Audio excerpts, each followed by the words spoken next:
कि मैं दुनिया को मनाने में लगा हूं। अध्यक्ष महोदय, मैं भारतीय जनता पार्टी के लिए बता रहा हूं ये लाइनें कि मैं दुनिया को मनाने में लगा हूं, मेरा घर मुझसे रूठा जा रहा है। मैं दुनिया को बनाने में लगा हूं, मेरा घर मुझसे रूठा जा रहा है। अध्यक्ष महोदय, बात शुरू करने से पहले मैं सबसे पहले भारत की सेना, उसका आभार, उसका धन्यवाद देना चाहता हूं। दुनिया में साहसी फौजों में गिनती अगर होती है तो हमारी भारत की सेना सबसे आगे दिखाई देगी। उनके पराक्रम पर, उनकी वीरता पर, उनके अदम्य शौर्य पर हमें सबको गर्व है। कोई ऐसा भारतीय नहीं होगा जिसको गर्व न हो। हमें अपनी फौज पर गर्व है और हमें इस बात के लिए भी गर्व है कि जब सेना ने अपना ऑपरेशन शुरू किया तो पाकिस्तान के जितने भी टेररिस्ट कैंप थे उन पर अटैक किया गया। न केवल पाकिस्तानी कैंपों को नष्ट किया गया, बल्कि पाकिस्तानी जो एयर बेस हैं उन तक पहुंच गए, उनको भी नष्ट किया, ध्वस्त किया। और जब हमारी फौज पाकिस्तान को हमेशा हमेशा के लिए एक पाठ पढ़ा सकती थी, एक ऐसा संदेश जाता कि भविष्य में पाकिस्तान कभी ये हिम्मत नहीं जुटा पाता। और ऐसा भी लगा हम लोगों को, क्योंकि अध्यक्ष महोदय, जब हम बड़े बड़े राष्ट्रीय चैनलों को देखते हैं तो उन चैनलों से ये लग रहा था कि कराची हमारा हो गया है, लाहौर हमारा हो गया है। किसी चैनल ने किसी को ये भी बताया कि हमने उनको पकड़ भी लिया है। जो कमेंट्री, जो विजुअल्स थे, वो ऐसा लग रहा था कि अध्यक्ष महोदय अब पीओके हमारा हो जाएगा। हालांकि सरकार के इंजनों को मैं टकराता हुआ देखता हूं। हो सकता है ये मेरा भ्रम हो, लेकिन पीओके के मामले में सभी इंजन हमें एक दिखाई देते हैं। और जहां पीओके पे पहुंचने तक की बात थी, कुछ लोग तो पीओके पर ये कह रहे थे कि हमारा कब्जा हो जाएगा, 6 महीने का केवल हमें मौका मिल जाए। ये अफसर सरकार आखिरकार पीछे कैसे हट गई और क्या कारण था कि सरकार को सीज फायर का ऐलान करना पड़ा? अध्यक्ष महोदय, हमें उम्मीद थी कि सरकार सीज फायर करेगी, सरकार ऐलान करेगी, लेकिन इनकी मित्रता बहुत है, बहुत गहरी मित्रता है। और उसका परिणाम ये है कि इन्होंने अपने मित्र से ही कहा कि आप ही सीज फायर अनाउंस कर दीजिए, हमारी कोई जरूरत नहीं है, हम सीज फायर आपसे ही स्वीकार कर लेंगे। आखिरकार किस दबाव में ये सरकार स्वीकार कर रही है? वैसे तो अध्यक्ष महोदय, आज जिस विषय पर बोलने के लिए मैं खड़ा हुआ हूं, दरअसल वो विषय होना ही नहीं चाहिए था। ये दुर्भाग्यपूर्ण है कि आजादी के इतने साल बाद भी ऐसे मुद्दे बने हुए हैं। ये बात अध्यक्ष महोदय पक्ष विपक्ष की नहीं है, देश की सुरक्षा की है, जनता के जीवन और रक्षा की है। हम सब मिलकर के कोई ऐसी नीति रणनीति बनाते क्यों नहीं है जिससे सीमाएं हमेशा हमेशा शांत रहें।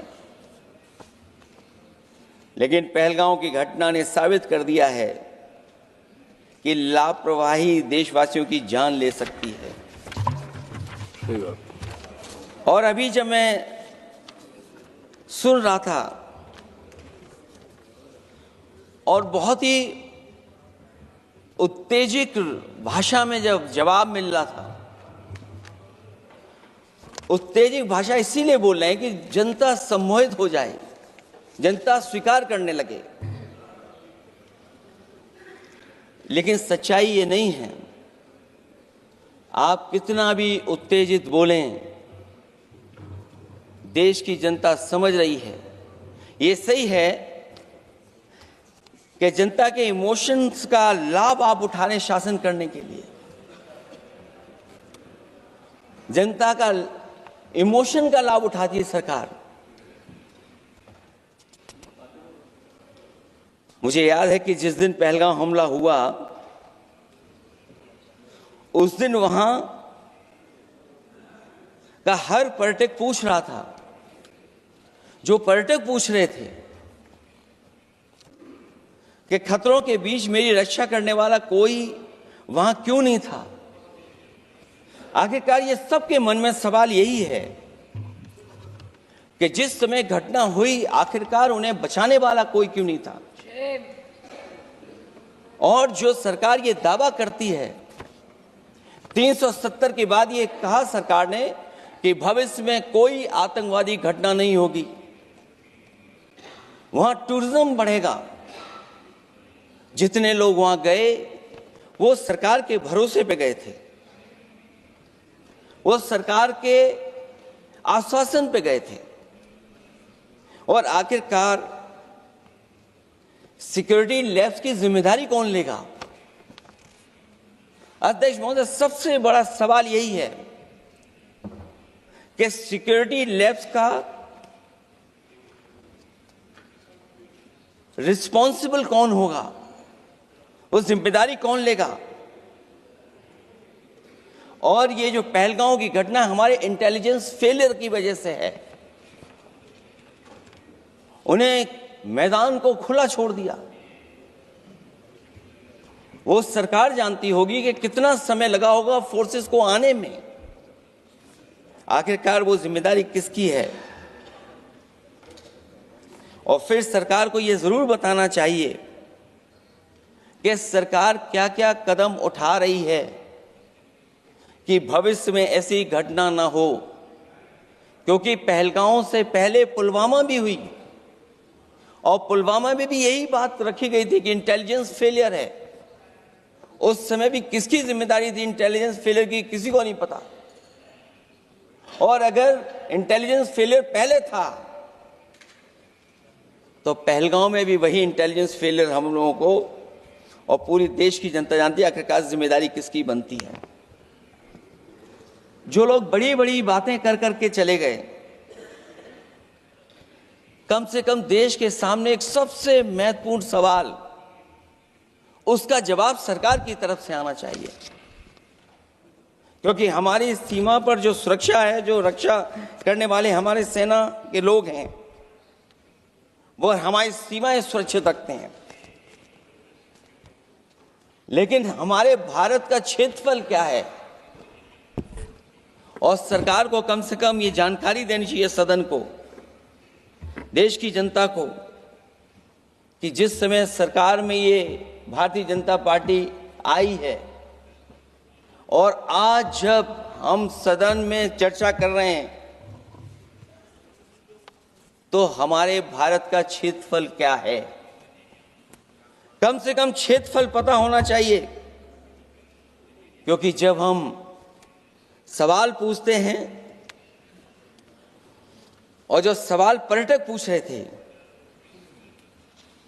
कि कुछ ऐसे लोगों को सरकार की ओर से चारों तरफ से चाक चौबंद सुरक्षा घेरा क्यों दिया जाता है, वो जो बाद में ठग साबित होते हैं, जो हमारी रक्षा क्यों नहीं की गई?